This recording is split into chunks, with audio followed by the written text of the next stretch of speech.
कुछ दशक पूर्व तक ये अररिया आरएस बाजार पूरे अररिया क्षेत्र की शान हुआ करता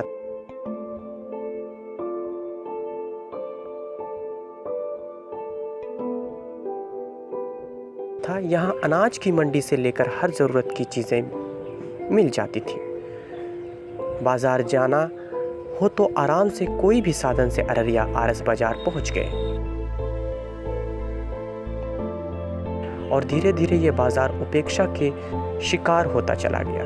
जिस बाजार की पहचान पूरे अररिया क्षेत्र में होती थी वह क्षेत्र अब बेगाना सा होने लगा। लोगों ने मुंह मोड़ लिया और अन्य जगहों की ओर रुख कर लिया। दूसरे शब्दों में अररिया को व्यावसायिक पहचान देने वाला मंडी आज अपनी बदहाली पर आंसू बहा रहा है। अररिया सहित आसपास के जिलों में आरएस मंडी की एक अलग पहचान हुआ करती थी।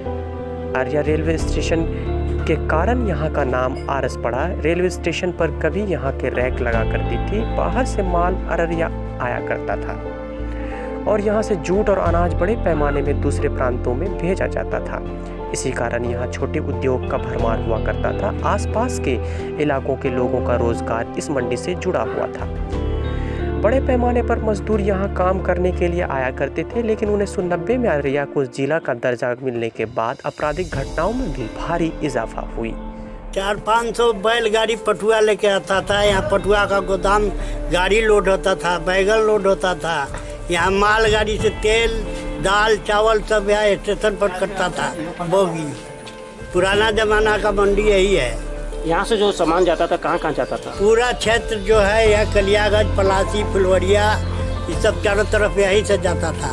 रानीगंज ये सब यहीं से जाता था। उस टाइम क्या क्या उद्योग लगता था? यहाँ पे क्या क्या होता था? यहाँ उस टाइम तो क्या था उद्योग में यहाँ वही दाल मिल था और उसके बाद तेल मिल था, यही सब था। उसका और अभी भलाई मिल तो इधर हुआ है।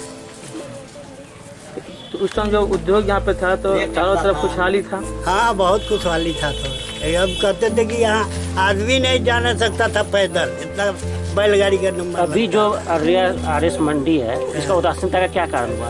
अररिया को लेकर हो गया, चारों तरफ विकास है उसका, चारों तरफ से रास्ता है। यहाँ एक साइड जो होता है पड़ गया है बीच में। यहाँ के जो कारोबारी जो क्या यहाँ से पलायन कब किए? यहाँ के पलायन कर दिए। यहाँ आपको 90 में यहाँ का व्यापारी सब भागने लगे। क्यों भागने लगे थे? यहाँ कुछ तो गुंडागर्दी भी हो गया कुछ, इसलिए कि मारवाड़ी सब बहुत भाग गए। तो अभी जो सरकार जो घोषणा किया है कि यहाँ पर उद्योग धंधा लगाने के लिए लोन दे रही है, तो क्या लगता है कि आरएस में वापस उससे मंडी बन सकती है?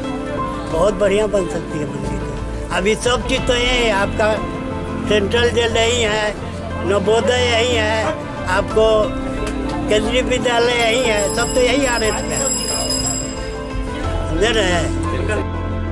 इस कारण कोई होलसेल व्यापारियों के साथ प्लाई फैक्ट्री के मालिक ने आरएस से अपने व्यापार को समेट लिया। कईयों ने तो फैक्ट्रियों को भगवान भरोसे छोड़ दिया और पलायन कर गए। सरकारी उदासीनता के कारण आरएस मंडी धीरे धीरे सिमटती चली गई, लेकिन लॉकडाउन से कुछ उम्मीदें जगी है। सरकार ने जो अभी कदम उठाया है कि प्रवासी जो मजदूर बाहर से आए उनको हम लोग बाहर नहीं जाए, ये काफ़ी अच्छा कदम है। अगर यहाँ पर रोज़गार बढ़ेगा तो लोग बाहर नहीं जाएंगे, तो उनको यहाँ पर ही काम मिल जाएगा। तो बाहर में जाकर इतनी कष्ट सहकर रहना और उसके बाद किसी आपातकाल की स्थिति में से भाग के आना, तो वो सब से राहत मिल जाएगा। और ये उद्योग क्या किस तरह का रहा है? अररिया आरएस जो है पहले शुरू से ही मंडी रहा है हमारा, और यहाँ पर होलसेल का सबसे ज़्यादा अररिया डिस्ट्रिक्ट में जो अररिया आरएस बहुत बड़ा मंडी था। लेकिन लोग यहाँ से पलायन कर गए क्योंकि यहाँ पर सुविधाएं नहीं थी। ठीक है, तो पूंजी की कमी जो कि अभी सरकार लोन देने के लिए निकाला है वो काफ़ी अच्छा है।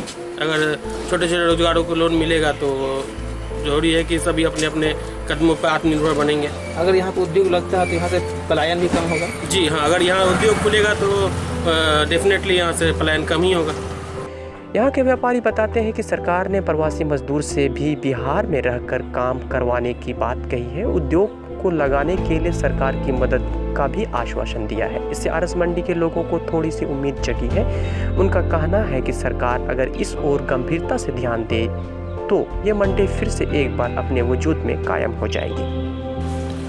देखिए, अभी से 50-60 साल पहले यहाँ की मंडी बहुत अच्छी मंडी थी। बिहार में क्या, भारत के भी कोने कोने में इसका नाम आता था। यहाँ पर कृषक मंडी ये ज़्यादा थी और यहाँ इंडस्ट्री भी था।